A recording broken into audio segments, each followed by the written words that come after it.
Bismillahirrahmanirrahim. Assalamualaikum warahmatullahi wabarakatuh. Waalaikumsalam warahmatullahi. Baik, saya akan mempresentasikan hasil diskusi saya tadi bersama kelompok saya tentang LK ini. Yang pertama mengenai identifikasi kebutuhan kepala sekolah. Kolom permasalahan atau kasus yaitu tidak adanya supervisi yang dilakukan oleh kepala sekolah ya.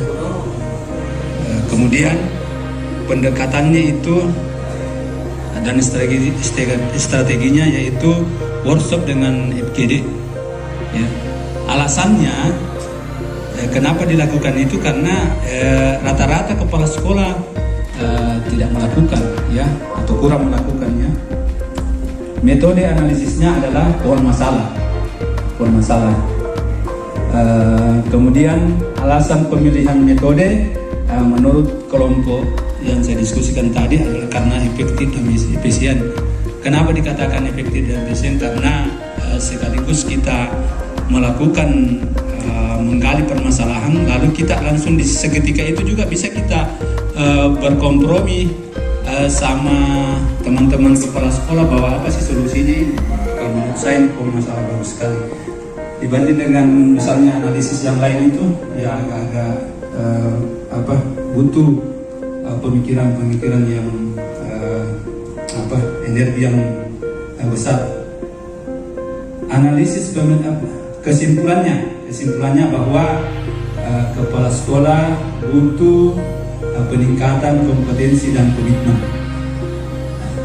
Ini yang LK kedua tadi. LK ketiga adalah rancangan pendampingan kepala sekolah dalam mengkoordinir kebutuhan belajar guru.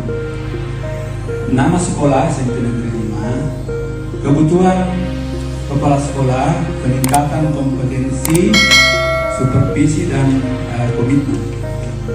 Kemudian prinsip pendampingannya yaitu harmonis, demokrasi, melaksanakan supervisi terintegrasi.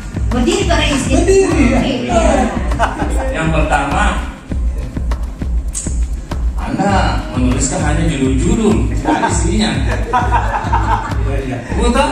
Ya. Yang kedua, Ada di sini strategi yang digunakan dan yang kasih masuk. Strategi yang diminta identifikasi yang kau masukkan. Tanya itu, kuliah itu identifikasi kebutuhan itu workshop. Kenapa strategi itu di situ? itu. Iya ini pendekatan dan strategi yang digunakan kan. Workshop atau gini kan ini sih. Ya. Kemudian coba deh, bukan masalahnya. Apa lagi? Apa tadi itu pohon? Ya. Oh, pohon masalah. Ya. Teknik analisisnya. Analisis pohon. Metode analisisnya ya. Ya. Apa kau temukan akarnya? Apa kau temukan? Ya. Apa kau temukan di pantai? Itu mau jangan. Pertanyaan pertama. kepada Ibu Fasilitator yang memberikan kesempatan dari kelompok kami. Tugas kelompok kami ini ada 2 LK. Jadi LK berapa kan? LK 3 dan LK 4. Jadi ini LK 3. Tugas pertama adalah mengidentifikasi kebutuhan kepala sekolah. Nah, permasalahan yang kami angkat di sini atau kasus adalah adanya kepala sekolah atau ada kepala sekolah belum maksimal dalam penyusunan KOSP tentang kurikulum merdeka. Itu kasus ini. Nah, kemudian akan individu. Walaupun kita tahu bahwa penyusunan kurikulum itu kan bukannya kepala sekolah, tapi semua warga sekolah harus dilibatkan. Ya. Kemudian alasan memilih pendekatan dan strategi adalah karena merupakan permasalahan yang terkait dengan subjektivitas kepala sekolah. Artinya ada yang belum paham, ada yang perlu melihat baru berbuat, atau dengan kata lain ada contoh. Kemudian yang ketiga mungkin dia belum tahu sama sekali. Kemudian yang keempat, metode analisis. Jadi yang kami gunakan di sini adalah pohon masalah. Kami mulai dari akar masalah. Akar masalahnya adalah mencari penyebab sehingga KOSP yang dikembangkan masih merujuk ke kurikulum 2020. Sekolah kebutuhannya adalah kemampuan mengembangkan KOSP sesuai dengan KOSP kurikulum merdeka. Jadi pendampingan mencakup aspek ya, dan prinsip. Kemudian teknik pendampingan individu, dengan sub pendampingan adalah BIMTEK. Kemudian tahapan pendampingan. Yang pertama persiapan, itu diskusi dengan menyepakati program pendampingan dengan kepala sekolah. Tadi di LK 3 ya langsung saya. Terima kasih. Ya langsung terima kasih. Di LK 3 tadi terkait dengan pendekatan strategi yang digunakan.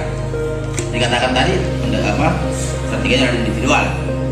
Sementara kita tahu tadi bahwa apa yang diberikan kepada kita ada 3, yaitu apakah monitoring evaluasi, FGIK atau workshop. Nah, kita akan di pendekatan strategi itu, ya, karena akan sesuai dengan alasan memilih pendekatan dan strategi yang ada. Ya, ini tadi yang ketika memilih tadi di juga di pohon masalah, saya kira ini tidak terlalu tepat. Karena kenapa? Hanya ada satu di persoalannya, bahwa hanya kepala sekolah ya, yang ada, sehingga kenapa kita kemudian memilih berdasarkan pohon masalah, karena ini tidak terlalu banyak sebenarnya. Ya, masalahnya bahwa kalau saya katakan bahwa masalahnya kepala sekolah sebenarnya tidak bertindak dalam rangka kompetensi yang dimiliki, yaitu kepemimpinan misalnya, sehingga dokumen 1 ini dokumen 1 KOSP-nya tidak selesai. Sebenarnya tidak terlalu banyak hal yang mau diurainya. 1 jadi masalahnya dia tadi ya, tidak sama tadi ketika kami di sini supervisi, karena masalahnya bisa saja bahwa yang guru juga sudah dikasih tahu tapi tidak siap. Kalau di KOSP kan ini kepala sekolah dia memang yang menentukan dulu kapan mau dilakukan rapat kerja, misalnya menentukan visi-misi kapan dia memang. Tapi kalau di supervisi tidak saja kepala sekolah sudah melakukan, sudah memanggil misalnya, tapi gurunya tidak siap. Argumentasinya, alasannya secara ilmiah benar-benar kelihatan. I'm proud of you. Tangan dongeng dengan kalian Bapak Ibu pengawasku yang hebat. Iya. Kami pengawas ini kalau manusia menulis sudah agak lemah, jadi memang kok manusia mulut sekali. Iya, baik. Iya. Tadi menarik, ya. Saya ingin berklarifikasi lagi sedikit Pak Nurdin, Pak Rais. Tadi masalahnya KOSP ya, kompetensi kepala sekolah dalam penyusunan KOSP. Kemudian yang menjadi model pendampingan tadi ada dua, ada individual dengan ada kelompok. Yang dipilih tadi, yang kita pilih tadi kelompok atau individu? Oke, individu. Kemudian pendampingannya tadi dengan menggunakan pendekatan atau strategi ada 3 tawarannya. Apakah monitoring, FGD dan refleksi, dan yang ketiga workshop. Yang mana kita pilih dalam melakukan pendampingan? Kalau menurut saya bisa tiga-tiganya juga dipacu tuh. Oke, menggunakan 3 pendekatan. Evaluasi digunakan dan monitoring, kemudian yang kedua FGD juga digunakan, dan yang ketiga adalah workshop. Oke, setelah pendampingan ini tentu saja kita akan melakukan melaporkan. Kita harus sebelum melaporkan kita harus menganalisis. Menganalisisnya menggunakan metode yang mana? Oke, pohon masalah. Jadi clear. Tadi ada tambahan.